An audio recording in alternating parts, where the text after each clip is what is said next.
हृदय में रख ले, फिर सारी जिम्मेवारी आराध्य देव उसकी ले लेते। योगक्षेमम वहाम्य हम, निश्चिंत हो जाता है उपासक। न लोक की चिंता, न परलोक की चिंता। बड़े से बड़े भय के अवसर पर भी हृदय में एक अद्भुत शीतलता, एक अद्भुत आनंद की उपस्थिति रहती है, क्योंकि आराध्य देव उसके हृदय में प्रकाशित हो गए हैं।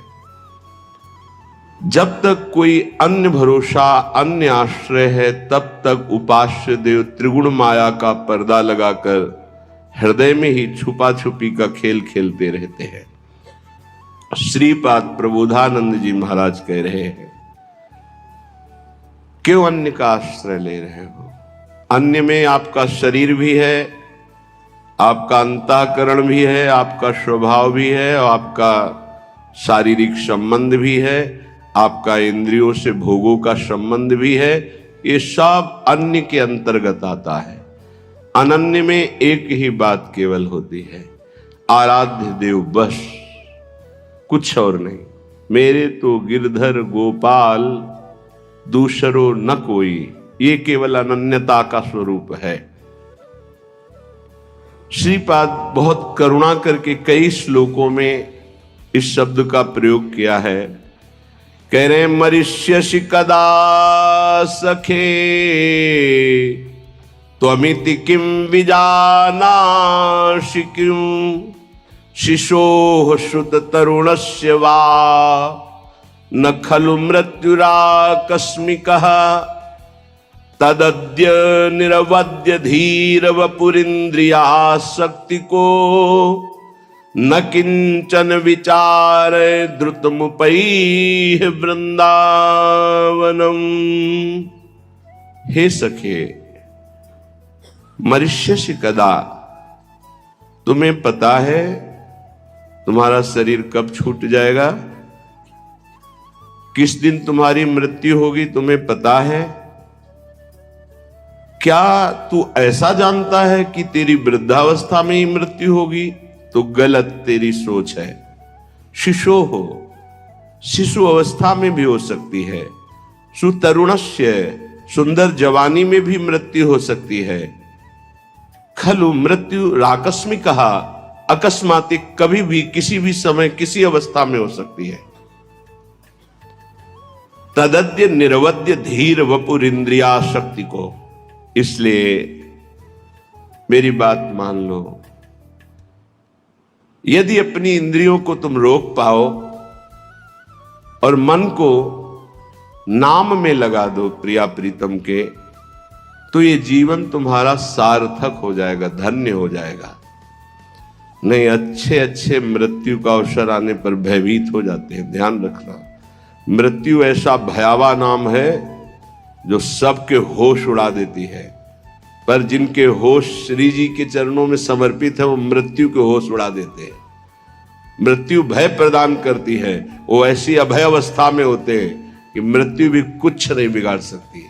जब ध्रुव जी परम पद में आरूढ़ होने के लिए चरण बढ़ाए भगवान का दिव्य विमान पार्षद, तो काल प्रकट हुआ और बोले इस लोक की मर्यादा है, मैं स्पर्श करता हूं तभी कोई आगे जाता है। तो ध्रुव जी ने कहा ठीक है, मैं स्पर्श करता हूं आपको, और काल के माथे पर पैर रखकर भगवान के दिव्य विमान पर पार्षदों ने हाथ पकड़कर ऐसे बैठाला। भक्त काल के माथे पर चरण रख करके चलता है, पर वो भक्त जो बड़ा कठिन है। जीने के लिए तुम हर प्रयास कर रहे हो, लेकिन मरने के लिए कौन प्रयास कर रहा है? धन्य है वो जो अपनी मृत्यु की तैयारी कर रहा है। लाखों करोड़ों अरबों असंख्यों मनुष्य हैं, सब जीने के लिए परेशान है, लेकिन कोई बिरला ऐसा है जो मृत्यु की तैयारी कर रहा है कि मुझे जाना है यहां से, मुझे जाने की तैयारी करना है, मुझे नाम जमा करना है, भगवान नाम, मुझे जितेंद्री होना है, भगवत साक्षात्कार करना है, पुनः इस संसार में, भयावह संसार में, जन्म मृत्यु दुख देने वाले संसार में छली कपटी संसार में नहीं आना, मुझे भगवान की नित्य धाम में रहकर उनकी नित्य लीलाओं का रसास्वादन करते हुए उनकी सेवा में रहना है।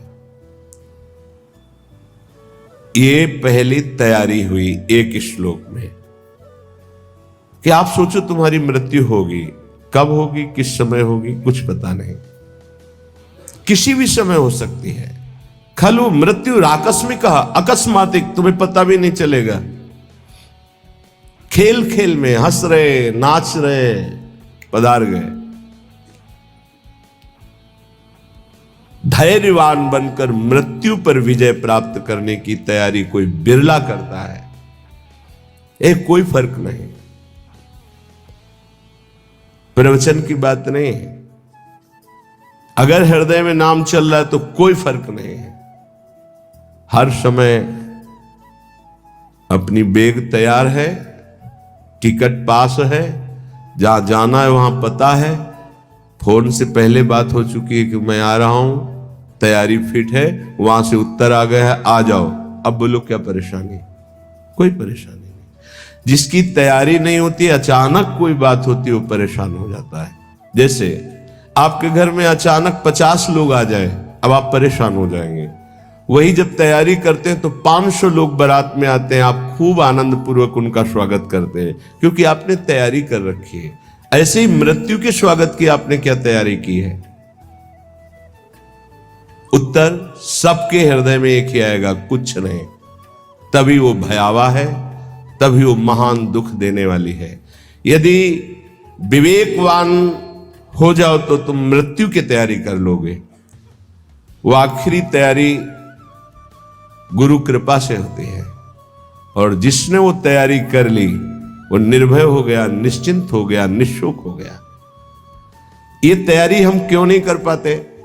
क्योंकि हमें यहां सब कुछ प्रिय लग रहा है।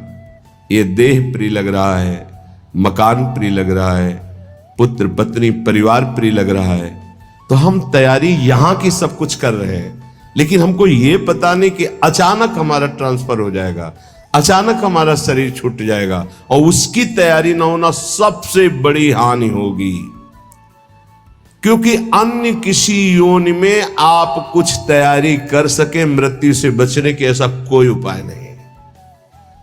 केवल मानव देह में ही आप तैयारी कर सकते हैं भगवत प्राप्ति की, अन्य किसी योनि में नहीं। और ये आपने यहां की तैयारी में ही सारा समय खत्म कर दिया। पुत्र को पढ़ाना, पुत्री का ब्याह, ये वो पूरा जीवन इसी में, और अंत तो गत्वा मोह मल से ग्रसित होकर पुनरपि जननम पुनरपि मरणम। ये आपकी मृत्यु की तैयारी में जो बाधक है, श्रीपाद आगे के श्लोक में कह रहे हैं, राज्यम निष्कंटकमपि परित्यज्य दिव्याश्च रामाः कामान सर्वान् अपि च विहितांस्तिक्त तिक्तान् विदन्तः हित्वा विद्या कुल धन जनाद्याभिमानं प्रविष्टा ये श्री वृंदा विपिन मपुनर्निर्गमास्तान् नमामः। जब कोई मृत्यु की तैयारी की सोचता है तो सबसे पहले उसका वैभव उसके सामने बाधा पहुंचाता है। माना तुम्हारा चक्रवर्ती सम्राट पद है, निष्कंटक राज्य है, तो मरोगे तो है ही, तो क्या राज्य लाद के ले जाओगे? राज्यम निष्कंटकमपि परित्यज्य, बरबस राज सुतहि नृप दीन्हा हरिहित आप गवन बन कीन्हा। ये तैयारी है। जबरदस्ती छोड़ा जाता है भोगों को, प्यार से नहीं छोड़ा जाता। ये जो परिवार से लिपट लिपट कर रोना, मोह ममता राग, और फिर कि हम जा रहे हैं अमुक जगह तपस्या भजन, खिलवाड़ की बात करते हो, विनोद की बात करते हो। इनको गले लगा करके तुम इन्हीं का चिंतन करोगे। हिमालय आप काशी को काटना होता है। श्रुत बनितादि जान स्वारथ रत ना करुणे सभी ते अंत ही तो ही तजेंगे पामर, तू न तजे भयते। ये समझ में नहीं आएगा क्योंकि बुद्धि अपवित्र है, इसलिए ये समझ में नहीं आएगा। कह रहे शायद समझ में आ जाए। जाना है राज्यम निष्कंटकम अपि परित्यज्य दिव्याश्च रामाः। दिव्य अर्धांगिनी स्त्री जो बहुत दिव्य है, देवी है, सुंदर है, स्वभाव सुशील है, एक क्षण में छूट जाएगा। तुम्हारा राज्य वैभव एक क्षण में छूट जाएगा। कर्मान, जितने भी कर्म तुम कर रहे हो शुभ या अशुभ, कामान, जितनी कामनाएं कर रहे हो, सर्वान पिच विहिता तिक्त तिक्तान विदंता, ये सब कड़ुआ है, सुख देने वाला नहीं है। क्या करो, इसे हित मत समझो। विद्वान हो, विद्या है, मरोगे फिर भूल जाओगे, फिर शुरू होगा, काखा गाघा बालका बालको बालकाहा, फिर यही शुरू होगा, फिर व्याकरण पढ़ो। एक विद्या है भगवत विद्या, जो किसी भी जन्म में विस्मरण नहीं होती। जैसे भरत जी भजन किए, हिरन बने, तो हिरन में भी भजन किए और ब्रह्मबोध संपन्न जड़ भरत महापुरुष के रूप में प्रकट हुए। तो विद्या कुल धन जनाद्याभिमानम प्रविष्टा, यही तुम्हें मृत्यु की तैयारी नहीं होने दे रहे। तुम्हारा वैभव, तुम्हारा सम्मान, तुम्हारी पत्नी, तुम्हारा पुत्र, तुम्हारी विद्या, तुम्हारा कुल, तुम्हारा धन, तुम्हारा परिवार, मित्र आदि, इनमें जो अपनापन हो चुका, अभिमान, अहमता, ममता, यही भगवत प्राप्ति में सबसे बड़ी बाधा बन रही है। क्या करें?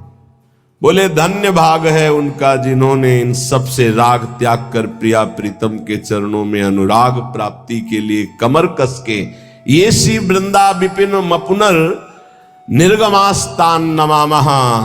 अब मैं अपने जीवन को वृंदावन में समर्पित करता हूं मृत्यु के लिए। पुनः इस श्रीधाम से कभी वापस शरीर नहीं जाएगा। तो बोले नमामः, मैं उसे नमस्कार करता हूं कि उसने मृत्यु पर विजय प्राप्त कर ली, मृत्यु की तैयारी कर ली है। निष्कंटक राज्य जैसा वैभव हो, दिव्याश्च रामाः, दिव्य अर्धांगिनी, सब काम, सब कर्म, सब ये सब मायाकृत। अगर समझ में आ जाए कि मृत्यु की तैयारी अब करनी है, शरीर हमारा अब किसी काम का नहीं रह गया, सारे कर्तव्य संसार के बने ही रहेंगे, कभी पूर्ण नहीं होते। आज तक कोई ऐसा हमें नहीं मिला कि हमारा सारा कार्य पूर्ण हो गया, अब मैं सब कुछ त्याग कर भजन करता हूं, कभी ऐसा नहीं मिला। जब उसको भजन की बात आएगी तो लड़ना पड़ेगा, आसक्ति राग छोड़ना पड़ेगा। श्रीपाद कह रहे हैं कि विद्या का, कुल का, धन का, जन का, पत्नी का, राज्य का, वैभव का, जीने का, यही माया के द्वारा प्रकट किया हुआ ऐसा राग है जिससे जीव अपने मानव देह को इनमें व्यर्थ करके भगवत प्राप्ति की तैयारी नहीं कर पाता। क्या करे? बोले राधा कृष्णौ परम रणिनौ कुर्वतः सर्वतः श्री विष्णोर्धाम्ना स्फुरद्दति महानंद वृंदावन स्थान। भगवान विष्णु के परम धाम है, क्षीर सागर,